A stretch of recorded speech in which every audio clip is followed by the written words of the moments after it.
We do have the professionals. I thank the Board of Education for being here tonight. I have 4 members. I thank the administrators for taking time out. I know Mr. Donahue, Ms. Bongard, Ms. Corrados, Ms. Vivanco, Ms. Forrest, Mr. Spafford, Mr. Mendez are here. And then I see about 80% of faculty members that I think understand the day-to-day concerns that I'm going to show you shortly by way of a slide presentation. So the format for tonight, if nothing else, is we will do a quick 8 to 10 minute slide presentation. I will turn this session over to the professionals who will talk about the process, who will talk about the renderings in the back of the room, and talk about the next steps. At that point, we want to hear from you. We want to hear what some of your concerns are. Clearly, everyone wants to know how much it's going to cost. I get it. We'll get there. Be patient, please. So first and foremost, again, thank you for being here. I thank 5 interns that have been working with our administrative staff for the last few months. They really were a great driving force behind putting this all together. And again, these are images and videos from our schools. Many of people don't know what the inside looks like if you're from outside. And I'm not hiding anything. This is full transparency. If you haven't heard, yes, there has been mold identified in all 3 of our schools this year. That's not something I'm proud of. That's something that must be fixed. Early Childhood Center. It's our newest school. We have broken windows. We have windows that cannot be opened. We had mold because when the old structure, the old Board of Education building met the new structure, there must have been a roofing problem and water came through. At that point, with no proper air filtration, we had a problem with mold. Here's some of the water damage at the ECC.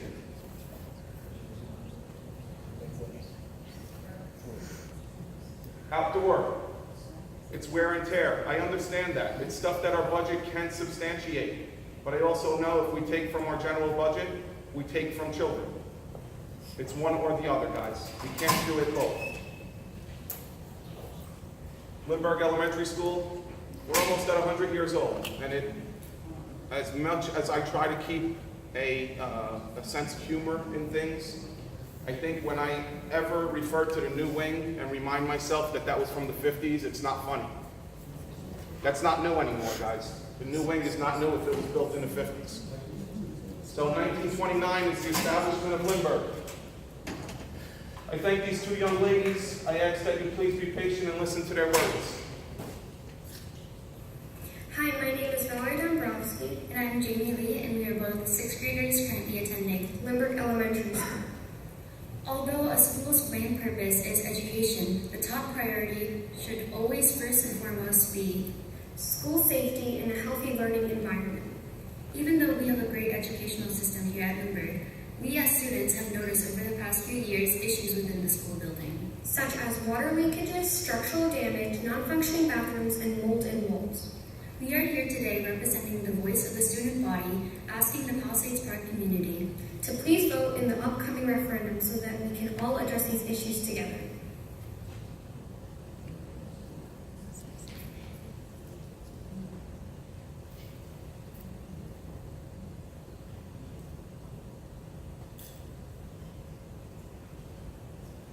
This past year, we had a concern in the Lindbergh, I guess we can call it auditorium, gymnasium, Ed Mayola Learning Center. Clearly, we had to secure that facility. We had to close those doors. We had to air quality test the facility. After remediation was done, we were able to reopen once it was at a satisfactory level determined by the state. Ceiling tiles, clearly, if there's roof and water infiltration, our tiles get damaged. If you turn around, this is not clearly slides of the junior, senior high school yet, but that's a water stain coming from the auditorium roof. The back corner also has probably a garbage can because we constantly have water concerns and leaks. Ceiling tiles and/or, I guess this was some of the permanent plaster that was put on the roof area around the auditorium at Lindbergh Elementary School. It doesn't necessarily mean the water's only coming through the roofs, guys. We have structural concerns where there's cracks in the foundations. Water can seep through our walls. As I'm talking about our walls, probably in the month of October or November, Ms. Bongard and Ms. Parados reached out to me and said that there was some concerns in the Lindbergh Auditorium. Immediately, we asked for air quality tests to be done. We closed the facility until we had reports of what those results were. In addition to that, the company came in and asked if there were any other areas of concern. I reassure you, the size of a 25-cent quarter was pointed out on the 6th grade stairwell. Upon cleaning that, air scrubbing it, as you can see, the wall, because of wet issues behind it, came down. Thank God it was on a Saturday and there were no children in our buildings, faculty or staff members. Clearly, something the size of a quarter resulted in a whole wall coming down. Classroom and auditorium concerns. Guys, we have foundation settling, we have cracks in floors. Junior, senior high school. There's another short video, if you can bear with me, please. Safety, pride, and ambition is what our students from Palisades Park will feel when our school creates a new, renovated, and remodernized learning environment. Hello, my name is Nicole Martinez, and I'm currently an 11th grader at the Palisades Park Junior Senior High School. As a student, I would want to see outstanding changes not only for myself, but for the teachers, the students, and for the future students of Palisades Park. For example, structural damages, water leakages, and broken heaters. Updates and remodeling will help us keep up with New Jersey state codes and regulations. Student and faculty spend most of their days at school, so building upgrades will help provide a safe and healthy learning environment where we can focus on our studies, our learning, and our school lives. If you would like to see these helpful changes, please vote for the upcoming referendum.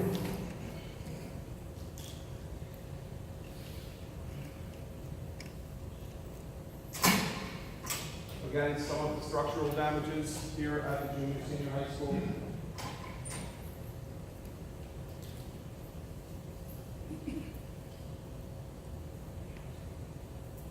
The band room, where we had a mold issue a few months ago, because there is not proper air circulation.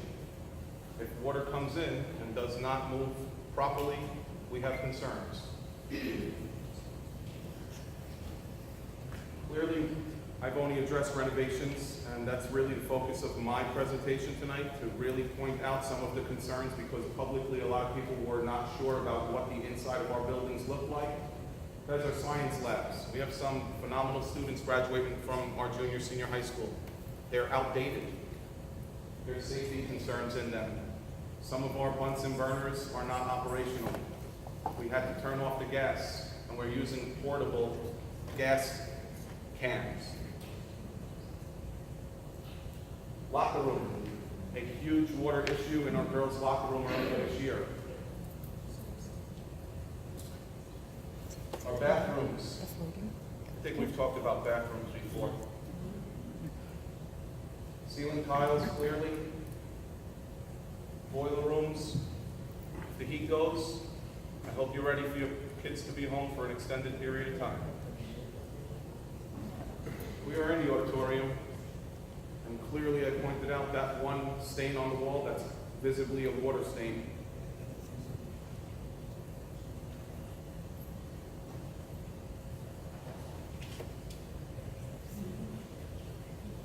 So I think it's also in our best interest to talk about our enrollment. I think for people that are not sure what it looks like, in 5 weeks we will be graduating 92 students, I hope, from this junior senior high school. At currently the kindergarten level, we have 170, that is not even updated. 170 kids in kindergarten. Guys, clearly there has been much construction in our community. I have not talked about expansions, and there's a reason why. I'm going to let the professionals talk about the renovations and what money is going to be afforded back to us as a community, okay? But clearly, when you're looking at numbers, K through 12, I think we're seeing a change in our community. I think we've seen a change in our community. And the days of 100 kids graduating on this stage, if it's bad weather at the county field, it's not going to happen. It won't fit. We'll have to rent another facility.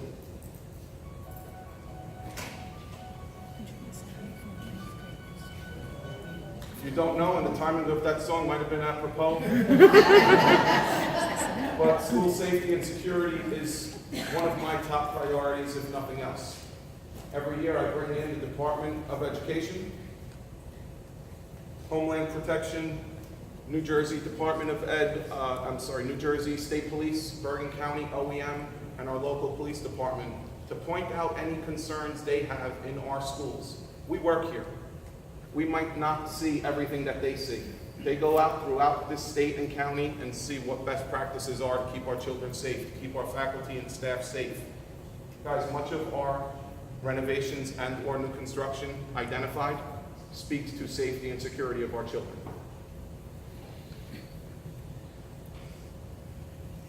I think this is the last slide from me, and I'm going to turn this over to our architects. I said 10 minutes, I might be a minute over, but the reality is we need to do a needs assessment. And as much as we've identified as administrators, as architects and professionals, as community members, I see some have arrived, and I am grateful that they're here because it shows the support, I hope, from both the mayor, the council, and the Board of Education. This is a joint effort. This is an opportunity to work together for a common good. But we do want to form a committee. We do want to solicit input from the community. We want to hear what your concerns are. We want to hear what your wants are. This is your town. These are your schools. So I would ask you at this point to please give your attention to Mr. Greg Sancha and Mr. Josh Thompson. I know there are renderings in the back. They will speak to it. They would also speak to some of the information that was given to us from the Department of Education this past Friday. Thank you, guys.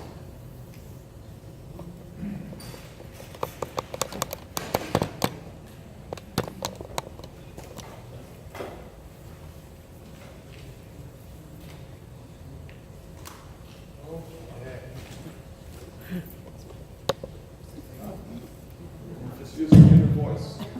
Make believe you're from Hudson County. I can project. It's always easy to do this. Okay. Is that okay? I can project it. All right. Okay. Good evening. My name is Greg Somjan. I am with Perrette Somjan Architects, and I thought we would spend the next 6 or 7 hours talking about it. Spend the next few minutes giving you an overview of how we got to where we are today, talk to you a little about the projects that the Board of Education had us look at, talk about the different opportunities that exist moving forward, and first and foremost to let you know that nothing has been decided yet. There are steps that have to be taken for information to be provided back from the Department of Education so that the board can make some decisions as the representatives of this community. We've done many of those things in preparation for presenting a question or multiple questions to the voters, but it's only through that process can such projects actually be executed.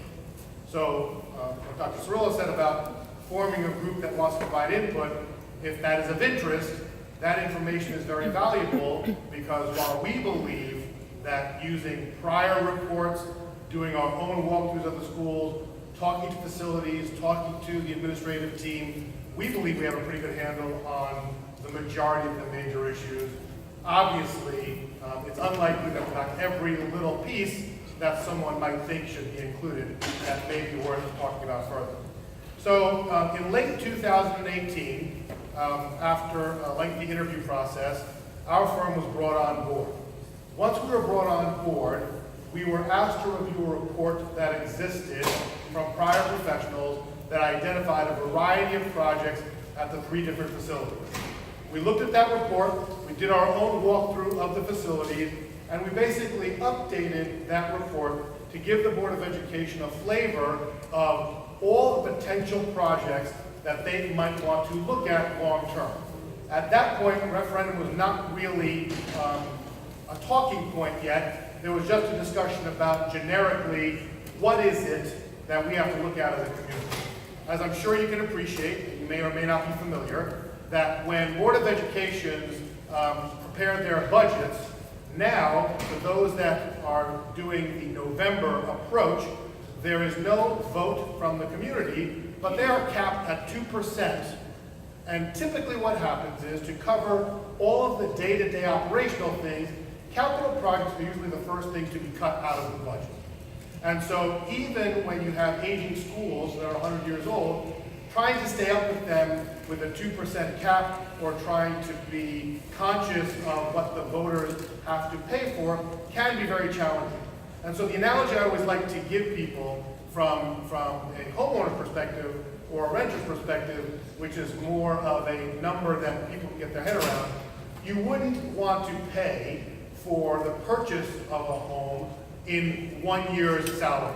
You bond, you get a mortgage for 10, 15, 20, or 30 years, and you pay that over time to make it affordable. If you have a project like you want to paint a room, well, then you typically find a few dollars, buy some paint, maybe do it yourself, have the neighbors over, and that's something you can afford to do on an annual basis. When you have a roof or a piece of mechanical equipment in your home that goes, again, that could be upwards of $10, $15, $20,000, not necessarily something that you could afford in 1 year, and so you borrow money either through refinancing or some other form where you can pay it back over a slightly longer period of time. Board of Educations are no different in that respect. And I know that many people, and I've presented to many, many communities over the last 30 years, that people think that administrative and facilities teams have let their schools go, and that's the predicament you're in today. And while that may be true at some point over the past several decades of the community, the realities are that it's important to understand keeping up when you have limited budgets on major capital items can be very challenging. And at the end of the day, the realities are that everything has a useful life. And ultimately, those useful lives do come and go, and things have to be replaced. So a roof could have a useful life of 20 or 30 years. The concrete block could have a useful life of 50 years. In many cases, it doesn't mean that in 50 years the block is going to fall down and have to be redone. That's not the case. And in reality, back in the 20s and the 60s, the quality of construction was much better than it is today. And so you're fortunate in that respect to have some good, solid foundations on which to build. However, things that you saw in the video, roof, building envelope, brick, windows, mechanical systems, bathrooms, all those things do outlive their useful life, do have to be replaced. So back in the fall of 2018, we were presented with the building assessment by others. We looked at it, we did our own walkthrough, and on or about November of 2018, we created our own list of projects to present to the board. It was our professional opinion on all the kinds of things that the district might want to look at, and I'm going to share that with you in a few minutes. Ultimately, at that point, the realization hit that this was not something that the board was going to be able to cover in an annual budget. And there are things that have been left unattended for quite some time, and so there was a talk of what financial options exist that could be explored. That's when the discussion of a referendum came up. So why a referendum? Well, there are two major reasons that the referendum seemed appealing to the administration. The first is that the State Department of Education has a program that subsidizes up to 40% of eligible projects. And the second is that interest rates continue to remain at an all-time low.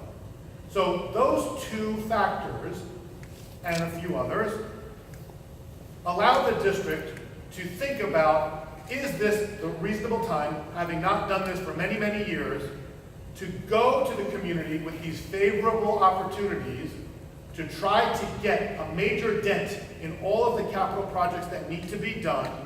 And the answer was yes. We think we would like to present that to the community, get their feedback, present to them the pros and the cons, in hopes of getting the support to do these things. So after we looked at that list, the question that always comes up from the community is, we understand the need. For For the most part, it's very few communities that we have to, as professionals, convince that there is a need, because you live that need day to day. Inevitably, what we hear is, what is it going to cost me? At the end of the day, I recognize there's a need, but if it's cost prohibitive, I don't want to be part of it. So the only way for us to determine what the costs would be in the subsidy program was to submit 3 applications to the Department of Education. There were 3 applications because each school requires its own application with as many projects in that application as the district would like to enter. So we submitted 3 applications to the Department of Education, 1 for each facility. And again, what I'll be sharing with you is the information that we received back. We just got back that paperwork from the Department of Education. And while I can give you some order of magnitude numbers based on the budget that we prepared and the subsidy the state is offering, the real question that I know all of you want answered is, I understand it's a big, big number. How does that impact my home? That number is being worked on by the financial people right now. That's an area outside our expertise. And they are breaking down in various increments, because there may be a possibility that multiple questions will be posed to you instead of 1 question. And they want to be able to, and I believe that that's going to happen at the next board meeting, where there's going to be a discussion after getting from the financial people, how does it impact the individual taxpayer? Borough CFO and the bond council are currently looking at the preliminary eligibility cost limit. So based on that information from the state, you will have how much it's going to cost me as an individual taxpayer. I don't have that information here for you today. That is the next step now that we receive the information from the state. I'm here to report on a slightly more global scale. So in March of this year, we did submit to the Department of Education. And what we heard back was that there were 2 basic categories of projects. There were infrastructure projects. So for example, when we talk about infrastructure projects, we're talking about things like this that impact, in some cases, all 3 facilities.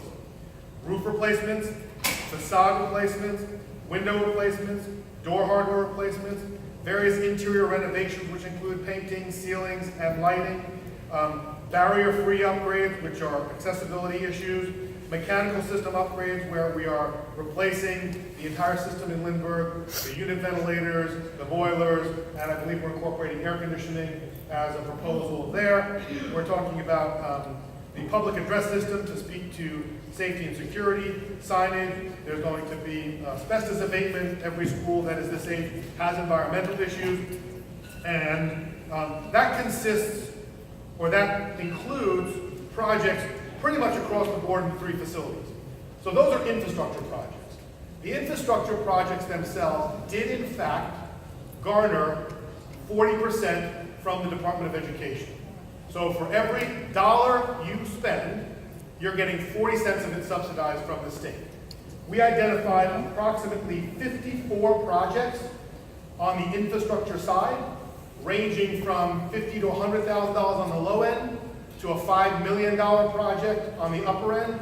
And when you total those infrastructure projects up, the total gross number is approximately $40 million, 40% of which is going to be subsidized from the state.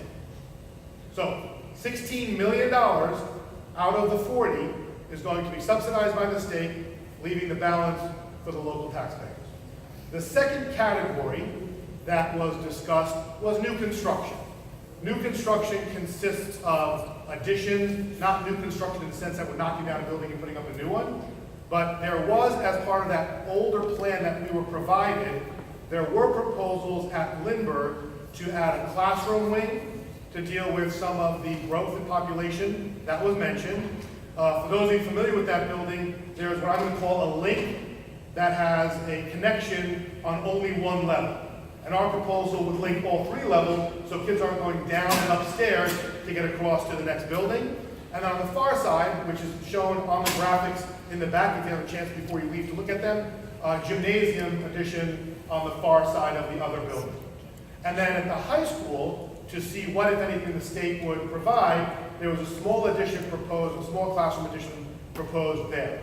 And again, none of these projects are set in stone. The reason we put them forth in the application was to see what, if anything, would be eligible from the state. When you look at infrastructure projects, the reason we got 40% was because the state does incentivize school districts to renovate their existing buildings. They want to make use, they know we have aging buildings in the state of New Jersey, and they want districts to focus on improving them. That's why they incentivize it through that 40% debt service aid. When you do new construction, there's another calculation that has to come into play, and that's called unhoused students. And I won't bore you with the specifics, but essentially, there's a simple calculation that determines the square footage you have within the facility, how many students you have, and are there student numbers that exceed the amount of square footage you have proportionally. And the long story short is that the district does have some unhoused students, but not enough to support the overall funding at the same 40% level. So when you talk about a 3-story addition at Lindbergh with the lake and the gymnasium at the far end, plus 2-story addition at the high school, that number came up to approximately $20 million for new construction. You have to understand prevailing wage construction in the state of New Jersey is very expensive. And so while many say to me, you know, I just put an addition on my home, I didn't pay nearly that kind of dollar in square foot cost. You know, you might be able to build something at your home for $50, maybe $100 a square foot. To put things in perspective, prevailing wage and the cost to construct, when you're constructing ground-up new construction like these additions, in the state of New Jersey, it's costing between $350 and $400 per square foot. These aren't numbers that I control. These aren't numbers that I'm making up. These are numbers that when you open through a public bidding process, where the lowest responsible bidder is awarded the project, you do the simple math, and when you look at prior projects over the last decade, that's what you see is happening in the state of New Jersey. That's a whole separate discussion when you talk about the approach New Jersey takes to construction. I'm happy to have that conversation with anybody, but at the end of the day, that's what we're bound by. So that's what you have before you, and the administration is going to drill down using their financial experts, which is outside our expertise. So I'm here to answer any questions about the process, about the DOE, about the facility projects, and certainly about the order of magnitude budgetary numbers that we got back from the DOE. But the next board meeting through the financial group, which is their area of expertise, they're going to take those numbers and they're going to break them down maybe into the $5 and $10 million increments so that you can see for every X million that you as a community would want to support, it's going to cost you X dollars on your individual home. And then you can see on an annual basis, what is that personal tax change going to be for you and your unique home? Because even within the room, I'm sure the values of everyone's homes varies, and so the dollar amount that you will each pay will vary. I think that's all I wanted to share. I think I covered everything that I intended to. Dr. Cirillo, is there anything you think I missed that I should cover? I do not. Without putting you on the spot, I would ask if one of these gentlemen would be available at the next board meeting, but I would love to open it up to the public, and then at that point also ask before anyone were to leave. So I'll have a laptop computer available if you would like to serve on the committee to help us identify things that may not have been identified. Please give us your names, give us a best contact number for you, and we will be more than happy to be in touch. Yes, ma'am. You had your hand up? No, but okay, fine. I'm sorry, if you don't mind, can you just identify yourself so we know? Melanie Cohen. Thank you, we've met before. Okay. Unfortunately, I missed some of the meeting. Do you have any printouts or anything that I can bring home and look at, or is it just for... Melanie, I did not print my presentation. What I will tell you is we have a half day in school tomorrow. I'm not sure what your schedule is like. I'll make time available if you want to come to my office. I will go over that with you. I appreciate that. Not a problem. And my other question is, why does construction go from $150 whatever per square foot to $350? What is the state doing that differently that it has to be so expensive? Yeah, so let me clarify. When you talk about new construction in the state of New Jersey, that is a public project built through prevailing wage. And for all intents and purposes, while it's not exactly the same, prevailing wage is union workers. You are seeing costs of between $325, $350 to $400 per square foot for new construction. The 50 to 100, 150 that I referenced was if you were building an addition to your home, you would see using private contractors non-union, you would see rates at that level. Maybe 50, maybe 100, maybe 150, depending on what you're doing. If you built just a family room, maybe on the lower end. If you built a kitchen that has cabinetry and other things, it might be on the upper end. But in the public sector, because of when you hire a prevailing wage contractor, they are oftentimes paying laborers $30, $40, $50 an hour. That's part of their union agreement. And so the cost to build in New Jersey is high. I don't think there's anybody that would debate that, and the state requires that any public entity spending public money use prevailing wage contractors. Yeah, but we have to use union people? I mean, 100%, you have to, by law, use prevailing wage. Bobby, we have contractors building like crazy in Palisades Park. Do they all have, I don't think they're union. Those that are building privately are not necessarily union. So we Anyone, have to use union people to build and renovate. any public entity spending public money, your municipality, your school district, must bid a project. And let me talk about that for 1 second.